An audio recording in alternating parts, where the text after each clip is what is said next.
Muy buenas tardes para todos. Qué gusto saludarlos el día de hoy. Estamos muy contentos, estamos muy felices porque hoy estamos dando inicio a nuestra maestría en inteligencia artificial.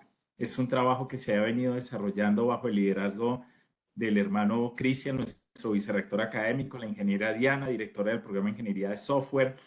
Y hoy pues damos el inicio. Tenemos una excelente conferencia de inauguración de nuestra maestría en inteligencia artificial. Creo que todos estamos ansiosos de poder escuchar al ingeniero Miguel, así que inicialmente le doy la palabra al hermano Cristian para que se dirija a todos nosotros, nos dé la bienvenida y bueno, lo que tenga el hermano a bien compartirnos. Hermano Cristian, muchísimas gracias por acompañarnos, por su apoyo y su liderazgo. Muy buenas tardes, saludo cordial Julio César, a usted, a Diana, también al ingeniero Miguel, a todas las personas que nos acompañan en la tarde de hoy, muchas gracias por estar acá. Nos alegra mucho saber que nos acompañan en esta tarde porque sabemos muy bien que el lanzamiento de la maestría en inteligencia artificial de la Universidad de La Salle comienza a hacer ruta y voy a decirlo de esta manera, arranca muy bien con una gran conferencia que nos invita a considerar a profundidad, ¿no?, los alcances, los contenidos y los desafíos especialmente, ¿no?, de la inteligencia artificial hoy.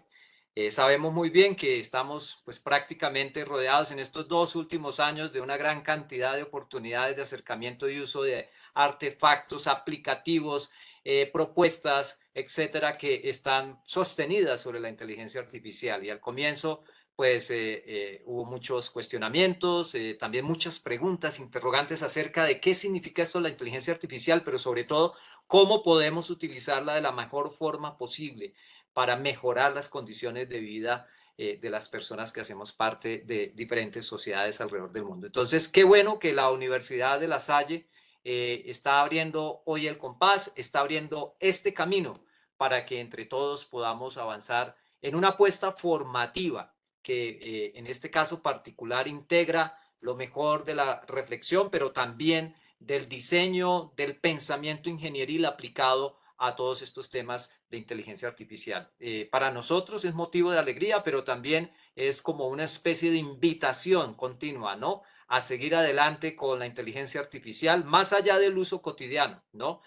¿Cuáles son sus alcances? ¿En qué medida nosotros podemos utilizarla? Pero siempre con un sentido humano, siempre con el sentido de pensar que la inteligencia artificial debe ayudarnos a mejorar estas condiciones de vida, especialmente hay que pensarlo también en términos de lo que significa la justicia social, ¿no? Cómo poder usar la inteligencia artificial para promover también unas miradas y unas prácticas de justicia social alrededor del mundo, para que esto no sea solamente una visión de carácter tecnológico en general, sino que nos jalone a otros contextos y también a enfrentar y resolver diferentes retos que surgen en distintos lugares del mundo. Entonces, un saludo muy especial, mi agradecimiento a todos los que nos acompañan.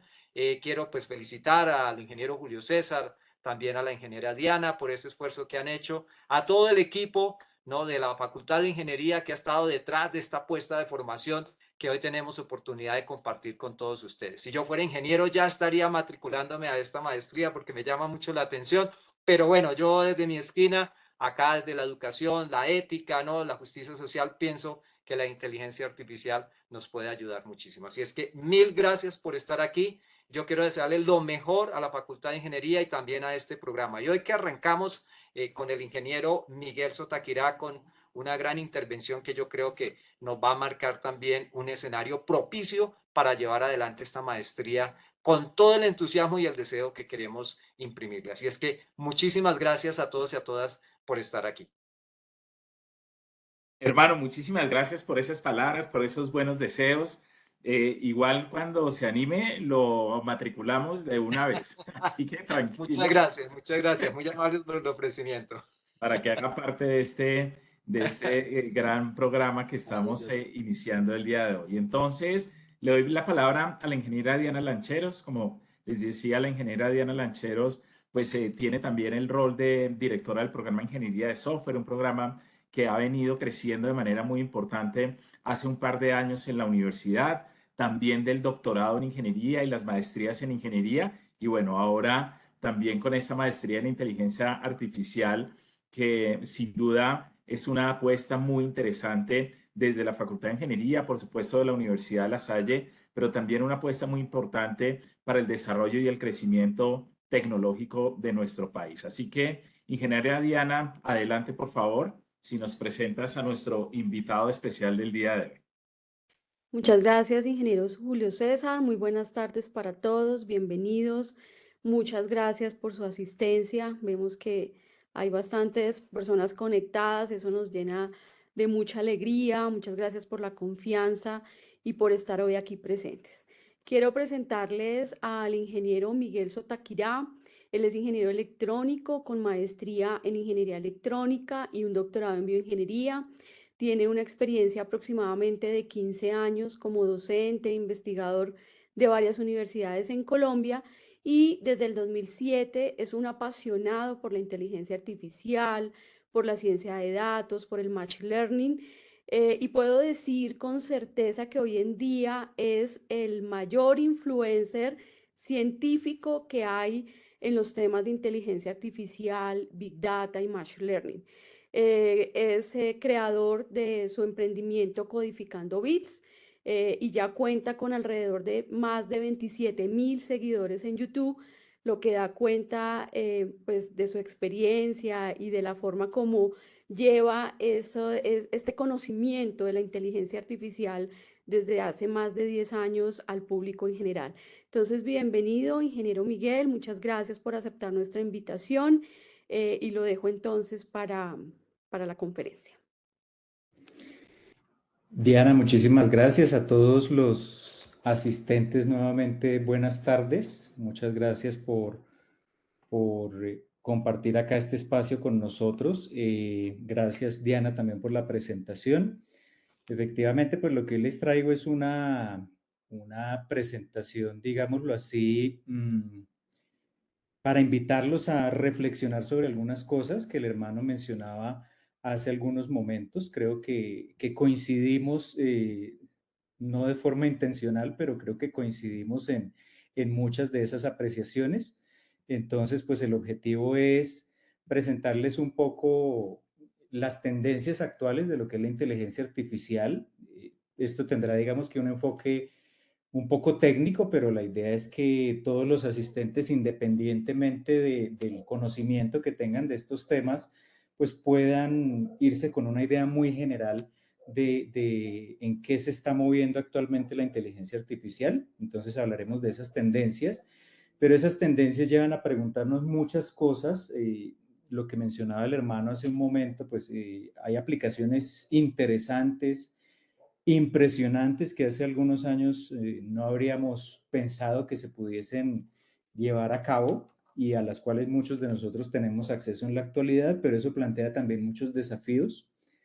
Entonces, la idea es en esa segunda parte de la presentación, pues compartirles un poco los datos de diferentes reportes recientes donde se habla pues de esos desafíos que tiene la inteligencia artificial en diferentes ámbitos y cerrar un poco la presentación con las oportunidades que presenta la inteligencia artificial y oportunidades también en el sentido de nuestro contexto, ¿no? Porque uno ve, digamos, estas tecnologías y los grandes líderes a nivel mundial en estos temas de inteligencia artificial, pues son siempre las grandes compañías como Google, como Meta, como OpenAI, pero uno dice, bueno, ¿y eso cómo lo podemos aplicar a nuestro contexto? Entonces ahí en esa parte de oportunidades, pues la intención es precisamente plantearles como algunas preguntas que los dejen, digamos, pensando un poco y viendo esas posibilidades que estos nuevos desarrollos tienen ya en nuestro contexto, digámoslo así, a nivel nacional y a nivel de personas como sociedad y también como posibles empresarios o usuarios finales de estas tecnologías. Entonces, esa es un poco la idea de esta presentación. Y yo la estoy ya acá compartiendo. No sé si de pronto alguien me confirma si la están viendo ya. Sí, ya Sí, se señor, ve. se ve perfecto. Listo, perfecto. Entonces esa es la idea de la presentación y comencemos hablando precisamente de estas tendencias. haciendo como un recuento un poco de lo más interesante y lo que aparece, digámoslo así, como más en las noticias actuales. Pues podemos comenzar hablando de los grandes modelos de lenguaje, los Large Language Models o los LLMs, es como el alias con el que se conocen. Y son estas tecnologías que, pues digamos, la más sonada de todas es ChatGPT, que salió hace como año y medio, más o menos, 18 o 20 meses, eso fue como en diciembre, noviembre del año 2022. Y digamos que esto fue lo que llamó la atención de muchas personas ajenas a este tema y generó curiosidad sobre esto de la inteligencia artificial. Pero si nos metemos un poco más en la historia de estos grandes modelos de lenguaje, pues estas son tecnologías que se han venido, como lo decimos precisamente acá en Colombia, cocinando lentamente, porque pues todo está basado en lo que se conoce como las redes neuronales, y las redes neuronales son desarrollos, digamos que desde el punto de vista teórico, vienen como desde los años 1950, 1960 aproximadamente, pero, pero ese tema, digamos que permaneció congelado por mucho tiempo, simplemente porque en la teoría funcionaba muy bien, pero en la práctica no se contaba con la tecnología necesaria para poder aplicar toda esa teoría, ¿no? Con la tecnología por un lado, y por otro lado con los datos que hicieran que esto, digamos, se volviera una realidad. Entonces, en los años 50 o 60, pues muchos de estos creadores de esta teoría plantearon todo este tema de las redes neuronales, pero en realidad esto se empezó, digámoslo así, como a descongelar por allá hacia el año 2010. Y fue cuando, pues todos ustedes recuerdan, más o menos hacia el año 2007, Apple lanzó el iPhone, y el iPhone, pues obviamente fue una revolución tecnológica en muchos sentidos, pero una de esas revoluciones que generó fue la gran cantidad de datos que empezaron a circular por la nube.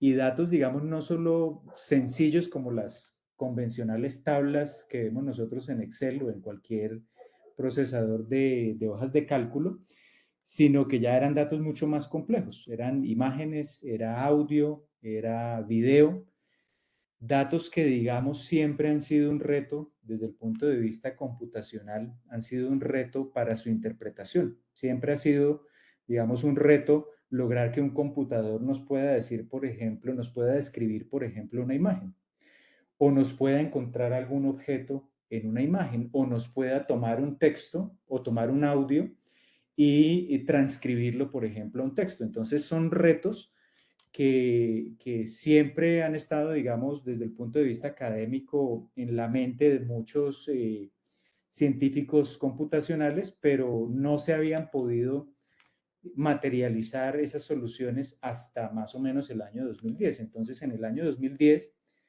más o menos, ¿qué fue lo que ocurrió? Pues había una gran cantidad de datos almacenados en la nube, digamos, allá como a la espera de que pudiesen ser usados, pero además de eso, de pronto muchos de ustedes han escuchado o han oído hablar de estas unidades de procesamiento gráfico, que son estos, digamos, estos chips que se usan en los computadores y que permiten mostrar gráficos de alta calidad. Sobre todo estaban pensados para los videojuegos, pero más o menos con la evolución de la tecnología hacia el año 2010 ya ese tipo de dispositivos, las GPUs, fueron más asequibles, es decir, más fáciles de comprar, y ya los computadores personales podían tener ese tipo de dispositivos. Entonces, esos dispositivos se caracterizan porque tienen una gran capacidad de cómputo, y lo que se había descubierto, lo que se había planteado desde los años 50 o 60 con estos modelos de redes neuronales era que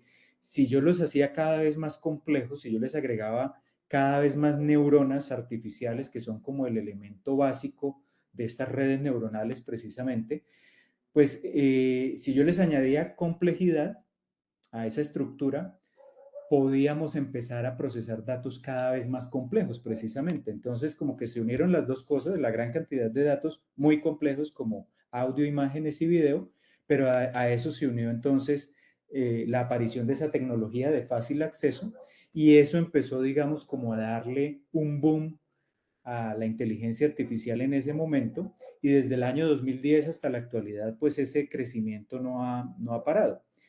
Y como parte de ese crecimiento, entonces, por allá en el año 2017, se creó como un tipo específico de red neuronal que se conocen como las redes Transformer, y esas redes Transformer pues fueron pensadas para una tarea inicial que era traducir lenguaje. Entonces fueron ingenieros de Google los que desarrollaron esto y lo pensaron pues simplemente para mejorar el traductor de Google.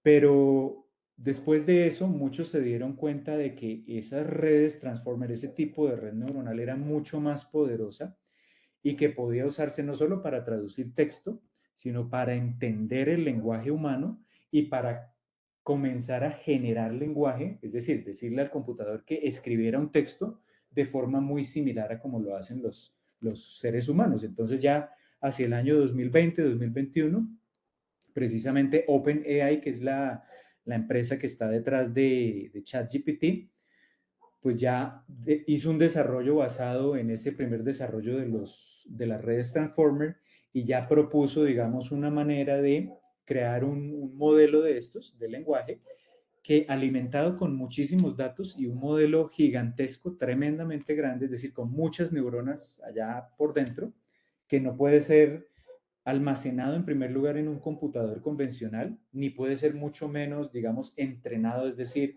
que aprenda a generar ese texto de manera muy similar a como lo hace el ser humano.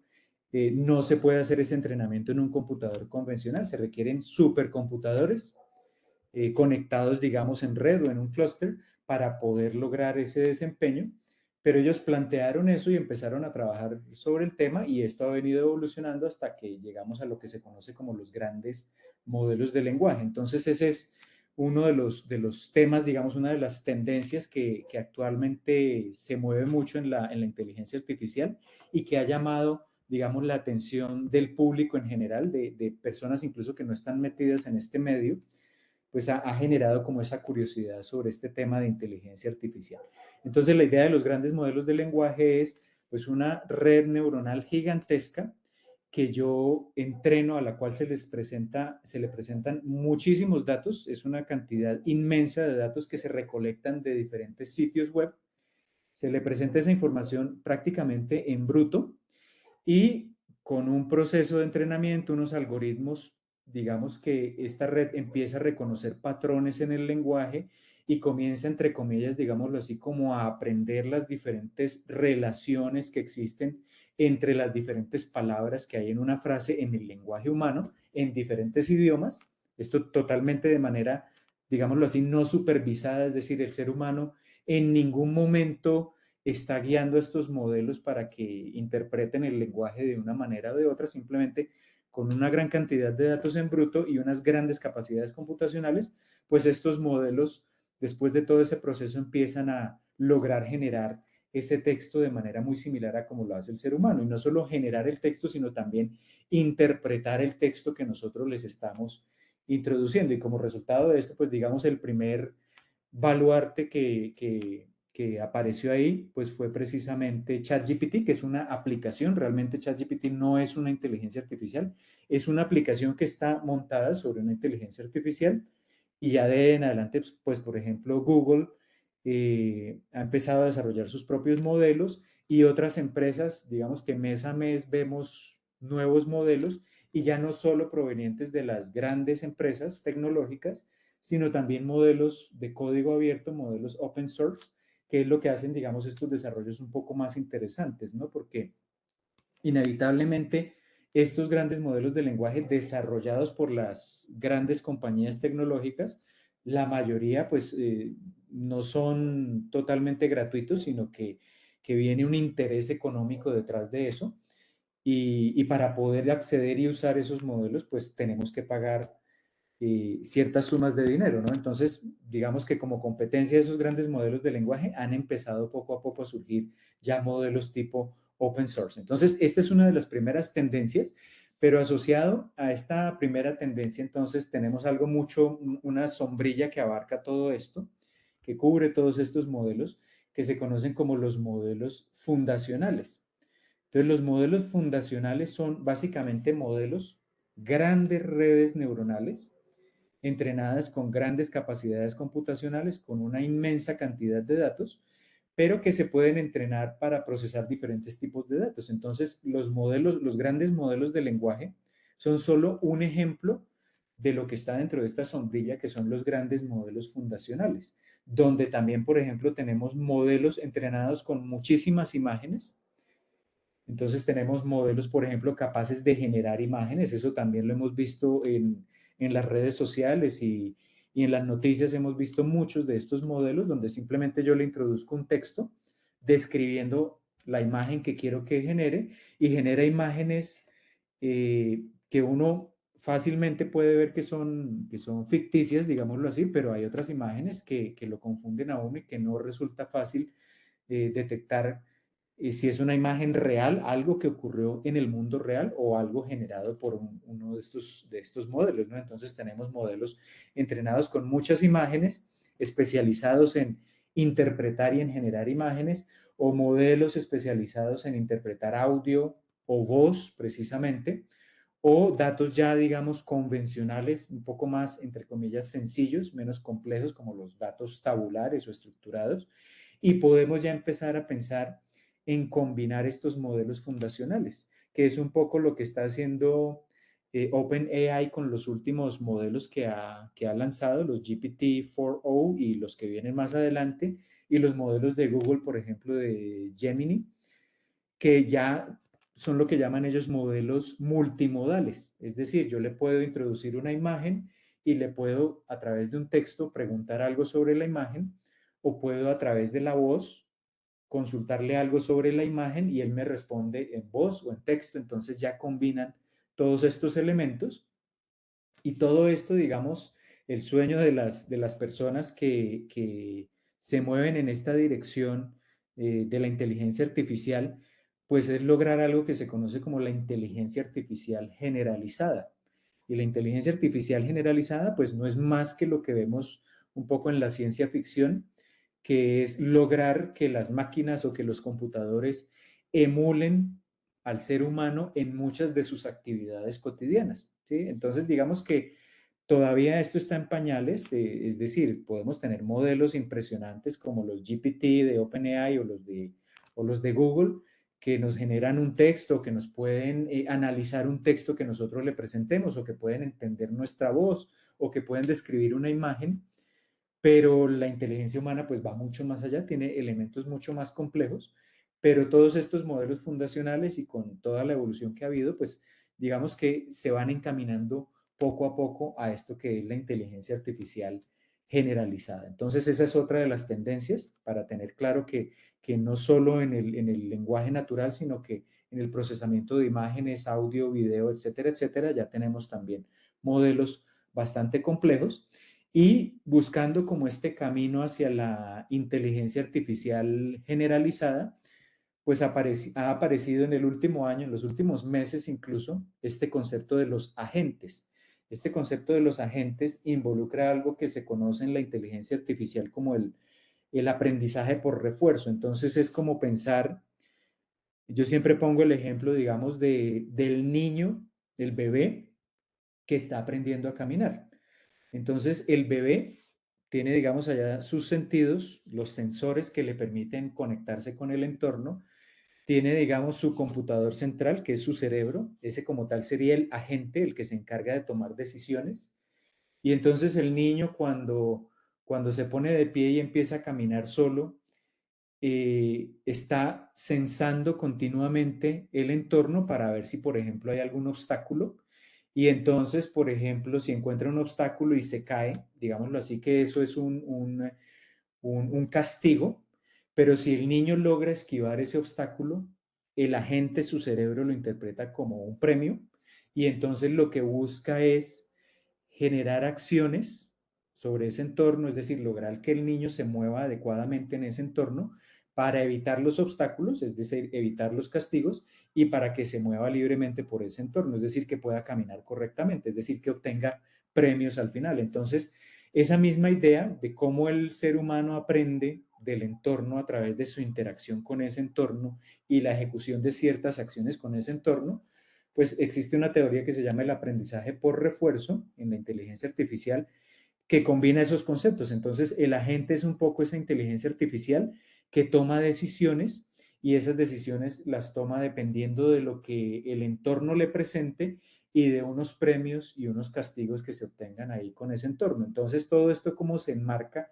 dentro de esta inteligencia artificial generalizada, que es lo que ha aparecido en los últimos 6 meses, pues que los agentes, por ejemplo, si yo quiero llevar a cabo, digamos, una tarea especializada, específica, con un modelo de lenguaje. Entonces yo quiero presentarle a un modelo de lenguaje unos datos muy, muy específicos para los cuales, por ejemplo, el agente, el ChatGPT, digamos, o el modelo que está detrás de ChatGPT, pues no ha sido entrenado. Si yo le presento esos datos y le pido que los analice, ChatGPT no va a saber cómo hacerlo porque ha sido entrenado con una gran cantidad de datos, pero para cumplir tareas muy generales. Pero ChatGPT sí está en capacidad de interpretar el lenguaje, por más complejo que sea. Entonces yo le puedo dar una instrucción diciéndole, necesito interpretar el contenido de este reporte, pero yo necesito que pero usted, digamos como agente central, que sería como este robot de la cabeza grande que aparece acá en el centro, ese sería como el ChatGPT, pero entonces voy a tener alrededor de ese ChatGPT, que es el gran modelo de lenguaje, voy a tener unos modelos muy pequeños, menos complejos, pero entrenados para tareas súper específicas. Entonces, por ejemplo, puedo tener un modelo entrenado para analizar un tipo de imágenes médicas y otro modelo que ha sido entrenado, por ejemplo, para analizar reportes médicos, entendiendo el lenguaje, digamos, específico que se utiliza en medicina, y puedo combinar, por ejemplo, esos pequeños modelos para que cada uno analice una parte de ese informe, le entregue esa parte de ese informe al agente central, que es, por ejemplo, ChatGPT, que no sabe de esos temas específicos, y esos agentes entonces le entregan esa información al agente central y el agente central nos entrega una respuesta.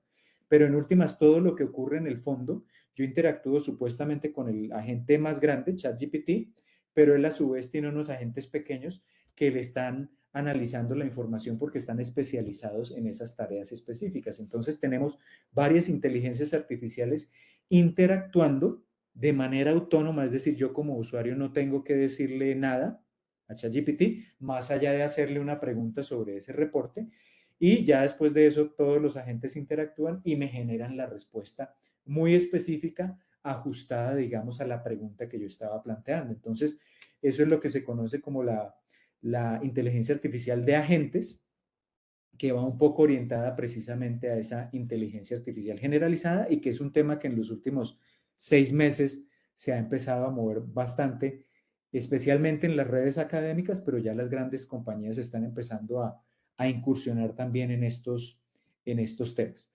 Y otro tema importante, que ya se sale un poco de estos esquemas de los grandes modelos de lenguaje, de los modelos fundacionales, son o es lo que se conoce como el Machine Learning Operations, que es cómo llevar, y esto digamos que las grandes empresas lo tienen muy claro, pero es como parte de los mensajes que yo quiero empezar a dejarles acá en esta charla, es que muchas veces, y digamos yo que vengo un poco de la academia, yo estuve varios años vinculado a muchas universidades, muchas veces nosotros vemos que existe una barrera entre lo que es la academia y lo que es o lo que son las necesidades del medio que nos rodea. Entonces, muchas veces hacemos muchos desarrollos muy, muy interesantes desde el punto de vista académico, pero desarrollos que no traspasan esa frontera.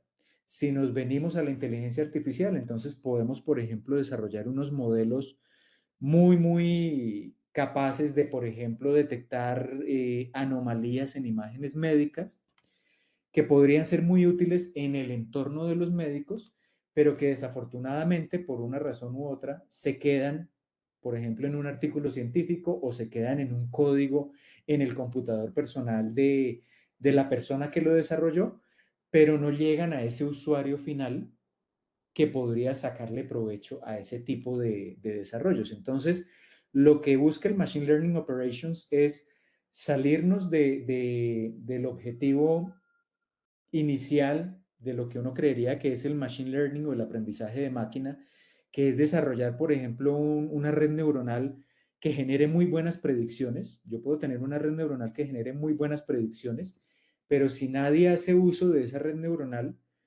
pues realmente ese desarrollo no habrá valido la pena en última instancia. Entonces, lo que busca el Machine Learning Operations es cómo yo desarrollo un buen modelo que genere unas buenas predicciones, pero cómo puedo poner ese modelo, cómo puedo empaquetarlo de alguna forma y ponerlo a disponibilidad de un usuario final. Y eso ya implica muchos elementos, por ejemplo, de la ingeniería de software, porque implica entonces llevar un desarrollo, un código que yo hice acá en mi computador personal, pero que yo ya tengo que ponerlo allá en una nube, en la nube, tengo que ponerlo en un paquete, digamos, en una interfaz gráfica a la que fácilmente desde cualquier lugar, desde cualquier computador, una persona pueda acceder o la persona interesada en usarlo pueda acceder, pueda cargar unas imágenes, pueda obtener unos reportes. Ya eso implica unas tareas adicionales que se salen, digamos, de lo que uno creería inicialmente que es el objetivo inicial del aprendizaje de máquina, que es desarrollar el mejor modelo posible. Ese es uno de los objetivos, pero también la idea es poder llevar ese modelo a un usuario final. Y ese proceso se conoce como el Machine Learning Operations. Es lograr llevar un modelo, es lograr desplegar un modelo como un producto final para que un usuario pueda acceder a ese modelo. Y también es tener en cuenta que ese modelo que yo pude llevar allá a la nube y que el usuario está utilizando para generar diferentes tipos de predicciones, tarde o temprano yo ese modelo lo entreno con una cierta cantidad de datos, pero tarde o temprano ese modelo va a perder esa capacidad de generar buenas predicciones, va a empeorar el desempeño. Eso es inevitable porque los datos van a ser muy dinámicos, entonces el desempeño va a empeorar y eso hace que yo continuamente tenga que estar monitoreando el desempeño de ese modelo y en un momento dado yo tenga que automáticamente, yo tengo que desarrollar también esa interfaz que permita de forma automática determinar cuándo ese desempeño no es el adecuado, automáticamente recolectar nuevos datos y en la nube hacer el entrenamiento de ese modelo y automáticamente desplegarlo y ponerlo al servicio del usuario para que todo sea transparente para el usuario y él simplemente pueda continuar haciendo uso de ese modelo, de esa red neuronal para generar las predicciones en el campo que esté trabajando. Entonces, todo esto es el Machine Learning Operations y es a lo que debemos llegar, digamos, si queremos que realmente la inteligencia artificial comience a tener un efecto relevante en nuestro entorno. Esto es un elemento muy, muy importante y hay muchas tecnologías y todavía digamos que no hay una única manera de hacerlo. Hay muchas discusiones en torno a esto, pero es importante pues tener en cuenta que esto es una tendencia también en la inteligencia artificial en la actualidad. Entonces, esas serían, digamos, las tendencias y ahora pues podemos hablar un poco de esos desafíos. Acá les voy a presentar unos gráficos que tomé de un reporte, el Artificial Intelligence Index Report de este año. Es, digamos, un reporte que genera la Universidad de Stanford y que es liderado por, digamos, varios investigadores a nivel mundial que son, digamos, como los gurús en estos temas de inteligencia artificial, y lo que hacen es, desde diferentes puntos de vista social, económico, tecnológico, de la salud, etcétera, etcétera, lo que hacen es recolectar información como para darnos una visión general de en qué está la inteligencia artificial en la actualidad. Entonces, este reporte está recién publicado hace como 3, 4 meses, es decir, a comienzos de año, y hay información muy, muy relevante que yo, digamos, es un reporte de más de 200 páginas, pero simplemente lo que he querido traerles acá ha sido como lo más relevante. Y es que, por ejemplo, si nos vamos a hablar de estos grandes modelos de lenguaje, de los que les hablaba al comienzo, yo les decía que son modelos gigantescos, que es imposible almacenarlos en un computador personal, es imposible poder recolectar nosotros como individuos todos los datos que se necesitan para construir estos modelos tan complejos. y por eso es que solo las grandes compañías tecnológicas que tienen todos estos recursos económicos y computacionales, pues son los que llevan de momento la delantera con todos estos grandes modelos. Entonces acá les muestro un primer gráfico donde lo que planteo es la pregunta de si se pueden crear modelos menos costosos. Entonces acá, por ejemplo, les muestro para algunos modelos, porque tenemos cientos de modelos, de grandes modelos de lenguaje, pero para los más representativos, ¿cuál es el costo de entrenar estos modelos en millones de dólares? Entonces, tenemos acá el ejemplo de Gemini Ultra del lado derecho, que es de Google, que se tiene un costo estimado de 191.400.000 dólares. Es una cosa que simplemente no nos cabe en la cabeza y que simplemente solo las grandes compañías pueden acceder a este tipo de músculo, digamos, financiero para poder desarrollar esos modelos. Pero la respuesta a esto es que sí se pueden crear modelos menos costosos, es decir, ya desde el punto de vista, digamos, de los desarrollos que se hacen a nivel teórico, pues ya muchas empresas y muchos investigadores también han logrado con diferentes técnicas desarrollar modelos igualmente complejos, pero que requieren menos tiempo de entrenamiento, menos recursos computacionales y por tanto por tanto tienen menos costo, digamos, al momento de ser entrenados. Entonces, se están buscando, ese es un desafío, hacerlos menos costosos y ya se están encontrando caminos, digamos, que permiten reducir estos costos. Pero una pregunta, digamos, que está saltando a todos estos modelos y que de pronto muchas de las personas que hacen uso de estos modelos, pues no se dan cuenta de la huella ambiental que todos estos modelos están teniendo. Lo que les he venido mencionando. Para poder no solo entrenar uno de estos modelos, sino que, digamos, estos modelos, cuando yo le hago una pregunta a ChatGPT, pues ya ese texto que yo envío a través de Internet llega ya a los servidores de OpenAI. Ellos tienen ya el modelo allá entrenado en esos servidores y el modelo lo que hace es tomar ese texto, procesarlo, es decir, pasarlo a través de esa gigantesca red neuronal que va a generar una respuesta. Y eso es lo que nosotros vemos en nuestras pantallas. Pero detrás de eso, lo que ocurre es que para generar esas respuestas se tienen que realizar muchas operaciones que implican unos grandes costos energéticos, porque son muchísimos computadores trabajando al tiempo y no es una sola persona la que está escribiendo a través de la interfaz, sino que son cientos de miles o incluso millones de personas al día o a la hora, cada hora que están haciendo esas consultas. Entonces, acá se tienen unos costos estimados de las toneladas de dióxido de carbono, el equivalente de dióxido de carbono que generan estos grandes modelos de lenguaje, comparados, por ejemplo, con la huella de carbono que genera un vehículo o que genera la vida típica, el ciclo de vida típico de una persona en Estados Unidos o de un ser humano, digamos, a nivel mundial, o el viaje, por ejemplo, en una aerolínea, etcétera, etcétera. Entonces, por ejemplo, acá tenemos en el eje horizontal, ustedes ven unas líneas punteadas de color violeta, esos son los niveles de referencia. Si nos enfocamos en la línea de color violeta más alta, esa es aproximadamente la huella de carbono en toneladas, es decir, la cantidad de toneladas de dióxido de carbono que genera un vehículo en toda su vida útil. ¿Sí? Entonces, si yo compro un vehículo y lo uso de manera regular y el vehículo tiene una vida útil de 15, de 20 años, más o menos se tiene un estimado de que genera aproximadamente 63 toneladas de dióxido de carbono. Comparemos eso, por ejemplo, si nos vamos al lado izquierdo, la barra del lado izquierdo de la gráfica, con GPT-3, que es el modelo base que usa ChatGPT, la versión gratuita.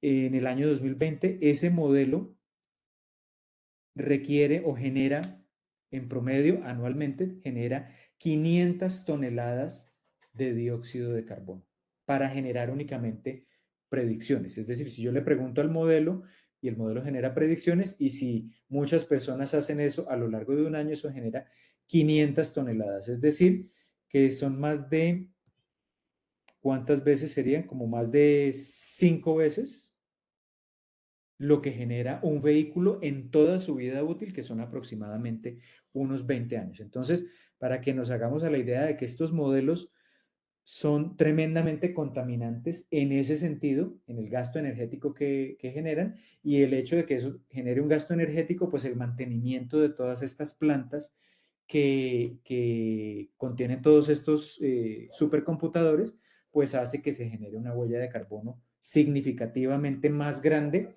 que cualquiera de las tecnologías que en la actualidad estamos usando los seres humanos. Entonces, eso es algo en lo que también muchos investigadores están trabajando, pero eso es algo que tenemos que tener presente, que estos modelos, digamos, como todo en la vida, no son gratuitos y pueden tener un desempeño fabuloso en muchos sentidos, pero acá tenemos la otra cara de la moneda y es ese costo computacional y esa huella de carbono que tienen estos modelos. Otra pregunta que yo planteaba acá es si se pueden crear modelos más asequibles en términos de que sean menos costosos, porque claro, todos quisiéramos usar el mejor modelo de todos, de Google o del OpenAI, pero eso tiene un costo. Y muchas veces si yo quiero ya desarrollar aplicaciones para una empresa, pero la empresa no tiene muchísimos recursos, pues ya tengo que pensar otras alternativas. Y, por ejemplo, acá la gráfica que les estoy presentando nos muestra como esa evolución que han tenido estos modelos, grandes modelos, pero que son de código abierto, open source, que son las barras de color verde que vamos viendo. Entonces, en 2019 había muy pocos, en 2020 había únicamente tal vez un modelo en total de los open source. En 2021 ya teníamos 9, en 2022 32 y para el año 2023 ya se tenían 98 modelos. Y si los comparamos con los modelos que son semiabiertos o los modelos cerrados como los de OpenAI y Google, por ejemplo, pues ya al año 2023 los modelos abiertos son, digamos, los que ocupan la mayor parte del ecosistema de grandes modelos de lenguaje. Entonces es también pues alentador tener en cuenta que la comunidad open source está trabajando para hacer más asequible, es decir, que no sea tan costoso usar estos modelos, pero hacerlos también más accesibles porque son también de código abierto. Entonces es, digamos, otro de los desafíos que ya, en los cuales ya se viene trabajando pues a nivel mundial. Pero acá hay un desafío que también quería yo mostrarles y es que si nos devolvemos a lo que les mencionaba al comienzo de la presentación, teníamos los modelos fundacionales, que son estos modelos gigantescos, entrenados con supercomputadores, con muchísimos cientos de miles de millones de datos, que son modelos, digámoslo así, genéricos, es decir, son modelos que saben hacer todo, pero que no saben hacer nada en especial. Es decir, si yo le hago una pregunta muy específica sobre un tema de un reporte médico, por ejemplo, pues ChatGPT me va a responder cualquier cosa porque estos modelos están entrenados para responder algo, así ese algo no guarde relación directa con la pregunta que les estábamos planteando. Ese es el problema de estos modelos fundacionales, que yo diría, esta tendencia va por un lado porque son modelos muy genéricos, pero por otro lado tenemos problemas muy específicos del usuario final que el usuario final necesita resolver. Entonces está la persona que trabaja en un tema muy específico, vuelvo al caso de medicina porque es un poco el entorno en el que yo me moví por muchos años por mi doctorado. Entonces está el médico que trabaja, digamos, imágenes médicas del sistema cardiovascular y que quiere analizarlas usando un modelo de estos, pero este modelo no tiene esas capacidades específicas porque fue entrenado con información proveniente de diversas fuentes. Entonces, son como dos cosas que van en caminos contrarios, van siguiendo caminos contrarios y ahí es donde yo veo precisamente uno de los desafíos, que es cómo podemos aprovechar estos modelos y la tecnología que existe actualmente para poderlos de alguna manera aprovechar, pero también especializar en tareas muy puntuales que requiera un usuario final, porque en últimas lo que les he venido mencionando, les mencioné hace un momento, es que lo que tenemos que buscar es llevar estas tecnologías a esa persona o a ese usuario o a esa empresa que pueda sacarle realmente provecho. Entonces, es como tratar de unir estos dos elementos que van, al parecer, en direcciones contrarias y cómo desarrollar tecnologías que nos permitan ofrecer soluciones que combinen esas necesidades específicas con estos modelos tan genéricos. Y ahí es donde está el reto precisamente de la inteligencia artificial. Entonces, acá les planteo un ejemplo hipotético de cómo podríamos intentar llevar eso a nuestros propios contextos, sobre todo lo que yo les decía acá en nuestro contexto pues de Colombia, ¿no? Que uno dice, bueno, pero todas estas son tecnologías que se están desarrollando en los países más poderosos del mundo, sobre todo en Estados Unidos, y que para poder usarlas pues tenemos que acceder a unos recursos gigantescos. Pero entonces yo les planteo acá el problema local. Supongamos que tenemos una persona o un dueño de un restaurante y el dueño del restaurante, pues a lo largo de la historia del restaurante, muy seguramente ha recolectado mucha información, porque los restaurantes pues tienen sus sistemas de información donde se almacena precisamente no solo las facturas y temas contables, sino también se tienen registros, sino que también se tienen registros, por ejemplo, de los platos que vende el restaurante, de cuáles son de pronto los días de mayor afluencia o menor afluencia. Entonces, hay una gran cantidad de datos allá en bruto que están almacenados en un computador del señor del restaurante y que el señor no les ha dado ningún uso. El dueño del restaurante no les ha dado ningún uso.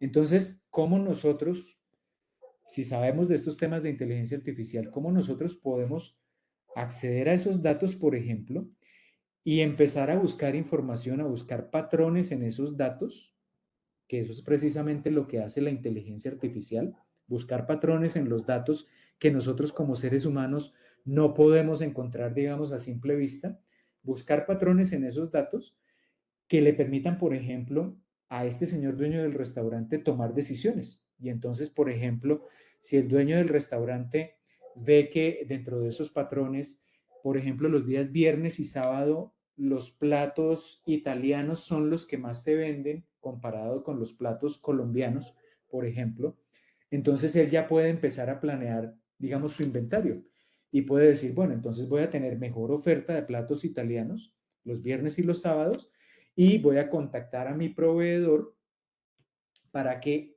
me entregue, digamos, más suministros que me permitan preparar esos platos italianos y menos para los platos colombianos. ¿Y eso qué puede implicar? Puede implicar que mejora, digamos, por ejemplo, su cadena de producción, por una parte, y por otra parte puede implicar que si se tienen esos platos disponibles en esos días, pues se puedan generar mayores ingresos para el restaurante. Entonces, son cosas que nosotros podemos ir aterrizando poco a poco y que esto, digamos, claro, esto de los grandes modelos del lenguaje, pues el señor del restaurante va a decir, bueno, ¿y eso a mí de qué me sirve?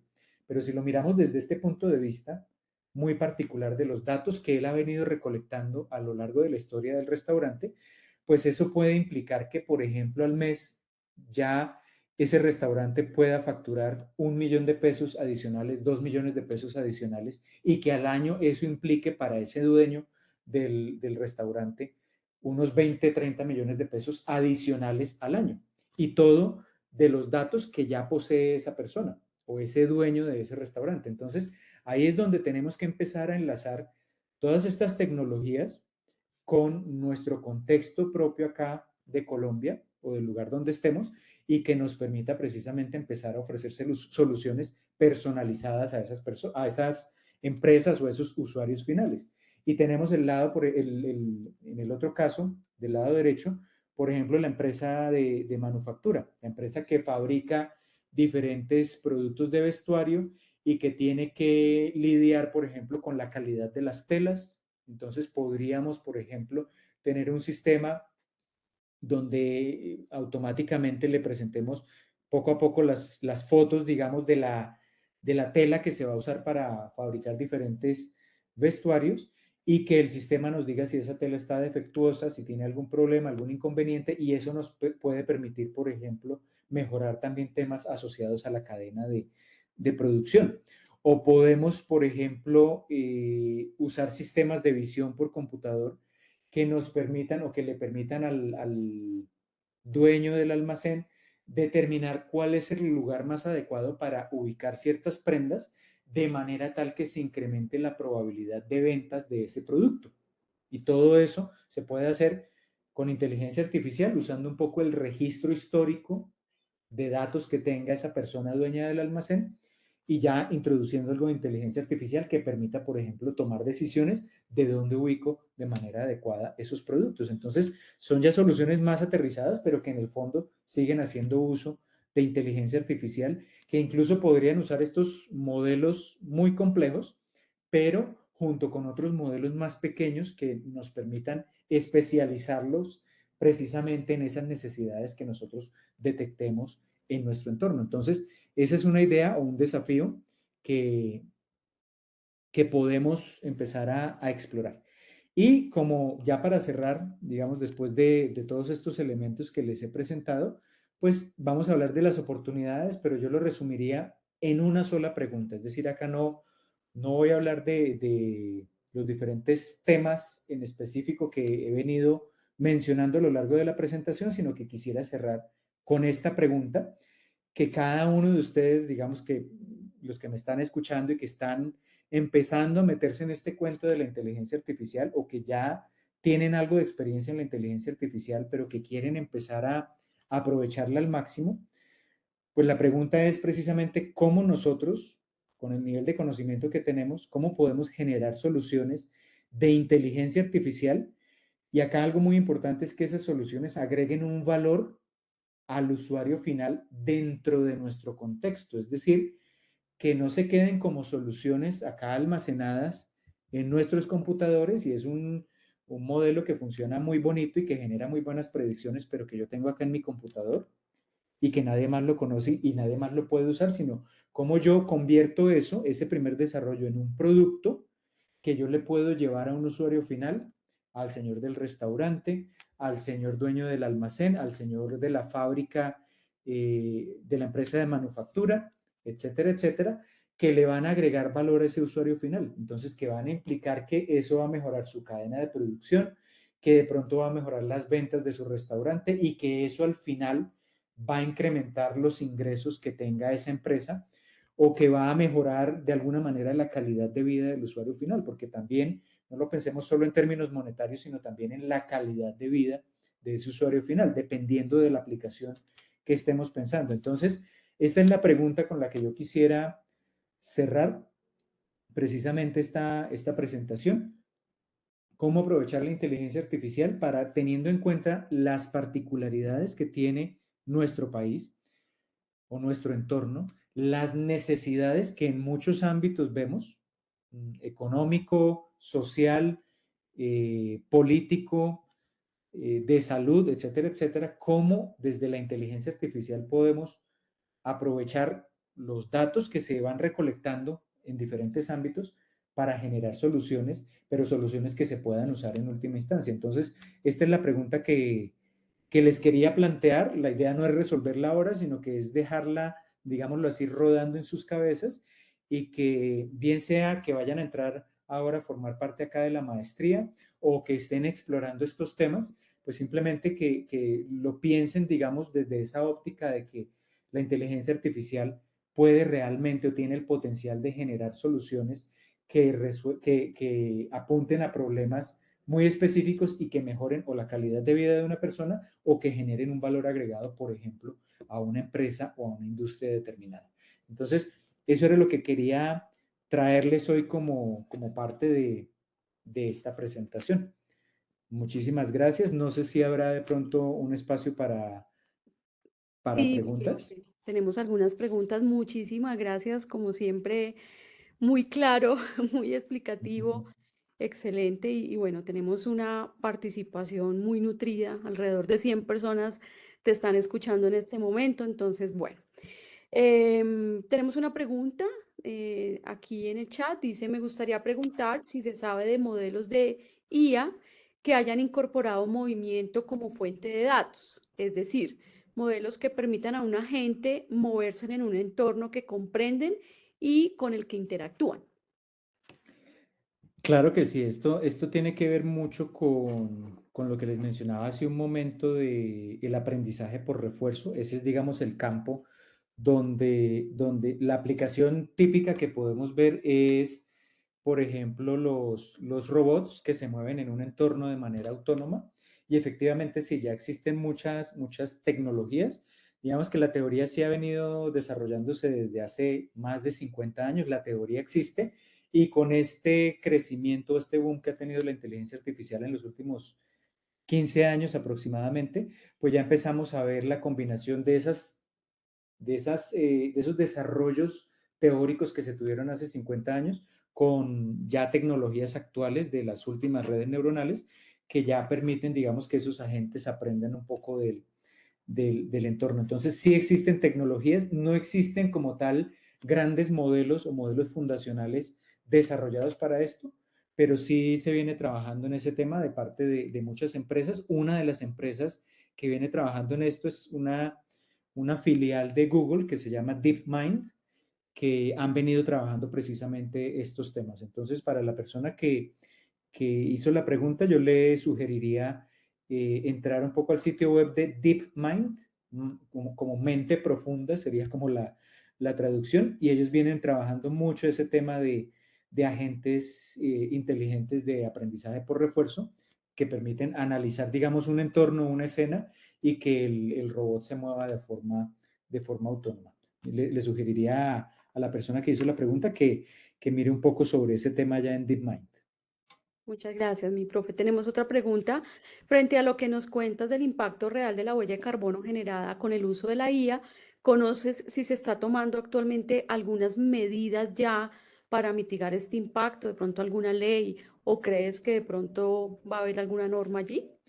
Yo lo que entiendo, aunque no tengo los detalles, lo que entiendo es que la Unión Europea está empezando a intentar regular un poco esto, regular los temas de la inteligencia artificial, por ejemplo, desde el punto de vista ético, pero también desde el punto de vista tecnológico y de la huella de carbono. No entiendo, no he mirado bien los detalles de esa regulación, están empezando a trabajar sobre el tema, pero en la actualidad no existe ninguna regulación. Yo lo que diría es que las empresas, las grandes empresas que crean estos modelos, de labios para afuera, manifiestan estar interesadas en trabajar en este tema, pero a menos que no exista una legislación que las obligue, ellas no lo van a hacer porque digamos que lo que los mueve en últimas es el tema financiero. Entonces, a menos que no exista una legislación al respecto, ellos realmente no se van a meter a trabajar en serio en este tema de la reducción de la huella de carbono de estos modelos. Entonces, eso es como lo que yo conozco de momento sobre el tema. Sí sé que desde el punto de vista académico, se han desarrollado ya muchas soluciones que permiten, digamos, simplificar un poco estos modelos y al simplificarlos, pues se requieren menos capacidades computacionales y eso pues reduce precisamente esa huella de carbono. Entonces sí se han planteado soluciones desde lo teórico, pero no se han implementado precisamente porque no hay nada que obligue a estas empresas a hacerlo. Y el gran problema siempre es que en estos desarrollos tecnológicos, la tecnología le lleva una gran ventaja a la legislación. ¿Sí? La tecnología puede desarrollarse y puede estar sobreviviendo 5 o 6 años y luego 5 o 6 años después, pues viene ahora sí la legislación, pero ya la tecnología estará un paso adelante. Entonces es siempre como esa carrera de la parte de la legislación por alcanzar la tecnología que creo que nunca se va a lograr, ¿no? Muy bien, profe. Voy a leer una última pregunta. Las otras han estado como relacionadas con lo que usted nos está contestando. Dice, ¿cómo poder auditar los resultados de los modelos IA cuando se trabaja con un flujo de información constante ya parametrizado en un software? Con un flujo de información constante O sea, parametrizado en ¿cómo un hacerle software. como ese seguimiento, ¿no? O sea, ¿cómo entiendo yo la pregunta, cómo puedes hacerle como ese seguimiento cuando ya está parametrizado y hay, digamos, un sistema no supervisado que está generando allí, ajustando su información? Es lo que más o menos entiendo la pregunta. Ok, bueno, sí, la entiendo también en ese sentido. Creo que la pregunta va orientada a que, bueno, yo tengo una inteligencia artificial, me está generando unas predicciones. Inicialmente esas predicciones son buenas, pero llega un momento en el que de pronto dejan de ser tan buenas. Ese desempeño comienza a caer. Entonces creo que es cómo le hago seguimiento a ese desempeño, pero de manera no supervisada. Realmente la lógica es muy sencilla, digamos, la idea básica es simple. Cuando yo hablo del desempeño de una inteligencia artificial, lo que estoy calculando es un número. Entonces, por ejemplo, si yo tengo una inteligencia artificial que me está generando predicciones sobre el comportamiento de la temperatura. Entonces, me está midiendo, me está tomando, por ejemplo, un registro histórico de los últimos 30 días a nivel de temperatura y me está generando las predicciones de los próximos 5 días. Entonces, va generando esas predicciones, lo que va a ser la temperatura a futuro, pero a su vez yo puedo ir adquiriendo el valor real de temperatura de esos 5 días de predicción. Y lo que puedo hacer es continuamente contrastar esas predicciones que genera el modelo con los valores reales de la temperatura y eso me genera un error, que va a ser un número. La idea es que ese número sea relativamente pequeño. Eso también digamos que depende del histórico, del comportamiento histórico que yo vea del modelo, pero en últimas, ese número me va a medir qué tanto se parece lo que está prediciendo el modelo a lo que realmente ocurre en la variable que estamos midiendo. Y yo voy midiendo esa diferencia continuamente y va a llegar a un punto en el cual esa diferencia comienza a hacerse más grande. Es decir, ese error comienza a incrementarse. Yo puedo simplemente definir un umbral donde digo, si el error no pasa de este umbral, yo puedo decir que el modelo me genera buenas predicciones, pero si pasa de este límite, inmediatamente pues yo puedo programar el algoritmo ahí en el computador para decirle inmediatamente cuando ocurra esto, se sobrepasa este umbral, tome los datos que esté recibiendo y reentrene ese modelo y todo de forma programática. Es decir, yo no tengo que, como usuario a cargo del modelo, no tengo que estar allá oprimiendo botones para que esto entre en acción, sino que de forma autónoma voy midiendo ese desempeño. Si sobrepasa cierto umbral, ese error, inmediatamente se activa, digamos, ese lazo dentro del código que comienza a recolectar datos, a almacenarlos, a entrenar el modelo, y cuando el modelo ya está entrenado, lo despliega, lo pone automáticamente allá en la nube y el modelo restablece, digamos, su desempeño. Y eso siempre se va a tener que hacer de forma periódica porque los datos van a estar cambiando continuamente. Por más, es decir, el gran problema o el gran reto que ha sabido resolver la inteligencia artificial es que los datos son aleatorios. ¿Sí? Si yo analizo una imagen, si yo analizo la voz, eso tiene unos patrones que nosotros no podemos predecir, pero que sí con la inteligencia artificial se logran detectar esos patrones a pesar de ese grado de aleatoriedad. Entonces, eso es lo que se hace usualmente cuando tenemos estos modelos y cuando vemos que los desempeños decaen con el tiempo. Periódicamente se tienen que reentrenar y llevar nuevamente a la nube para que el usuario final los pueda seguir usando sin ningún problema. Muchísimas gracias, ingeniero Miguel. Nos contestó otra pregunta que había allí un poco con ese tema de sensórica. Entonces, bueno, agradecemos muchísimo su presentación. Muchas gracias. La Universidad de La Salle siempre será tu casa. Alguna vez estuviste aquí como profesor y siempre estarás aquí. Bienvenido para todos, ¿sí? Entonces, muchas gracias. Ya para cerrar esta presentación, hacemos entonces nuestro lanzamiento oficial de nuestra maestría en inteligencia artificial, resultado del esfuerzo y de las investigaciones de nuestro grupo ABARGI, automatización, visión artificial, robótica y control y gestión industrial, que lleva más de 15 años investigando sobre este tipo de temas. Esta maestría les va a permitir a ustedes y a los interesados, porque sé que aquí hay muchos estudiantes ya matriculados de esta maestría, crear, desarrollar proyectos basados en inteligencia artificial y tenemos este reto que el ingeniero nos ha dicho ahorita. Tenemos un banquete de materias muy exquisitas que vamos a tener con aplicaciones, con temáticas para trabajar, algunas preguntas que me han hecho los entrevistados, un grupo de docentes que combina la academia con la parte aplicada, con la parte empresarial, con personas que han trabajado y tienen sus doctorados en esta área, como nos decías también, Miguel, es importante la parte académica, pero también la experiencia en la industria, la experiencia en la empresa.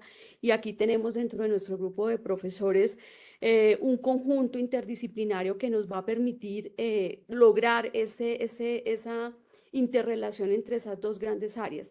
También contamos con un conjunto de docentes que tienen su doctorado en otras áreas, pero que van a estar atentos hacia apoyarlos al desarrollo de sus proyectos aplicados en educación, en la parte de civil, imágenes aéreas, en la parte de robótica, en la parte matemática, de ciencia de datos, de machine learning. Entonces, contamos con un grupo de docentes en toda nuestra universidad que van a estar prestos para toda esta dirección de todos estos proyectos. Les dejo una invitación aquí, ya hacemos parte de esto, de unos comités organizadores de estos eventos internacionales en inteligencia artificial. Con la Universidad de Lewis nos han hecho esta invitación, ya hacemos parte del comité. Les estaré compartiendo a todos los asistentes pues esta información para que puedan presentar sus publicaciones. Por último, dos invitaciones muy especiales. La Universidad de La Salle lanza dentro de 8 días un programa en ciencia de datos que está muy relacionado también con todas estas apuestas curriculares que estamos haciendo. Y en contados minutos arrancamos todos y salimos para las diferentes mesas de nuestro segundo simposio de investigación, donde nuestros estudiantes de maestría y doctorado, docentes investigadores, egresados y estudiantes van a presentar sus resultados. Y tenemos allí 4 salas y los invito a todos los que están conectados a seguir con esto. Y bueno, terminamos con las palabras de nuestro ingeniero decano Julio César. Muchas gracias, ingeniera Diana. Ingeniero Miguel, muchísimas gracias por esta presentación tan espectacular, súper interesante. Creo que terminamos todos muy motivados a seguir aprendiendo y bueno, ¿por qué no a inscribirnos dentro de este programa tan interesante de Maestría en Inteligencia Artificial? Cualquier pregunta, duda o inquietud que surja también más adelante con relación al programa, pues ya tienen el correo de la ingeniera Diana. Si no lo pones aquí en el chat también de pronto, dije Diana, para que la gente pueda acceder a preguntarte alguna información ya más puntual acerca del programa, del desarrollo de la metodología y bueno, todo ello. Entonces, muchísimas gracias a todos nuestros participantes que estuvieron muy atentos a las preguntas. Yo ya las he copiado también para que las podamos revisar más adelante, les podamos también dar respuestas con el ingeniero y de esta manera pues queden solucionadas esas dudas.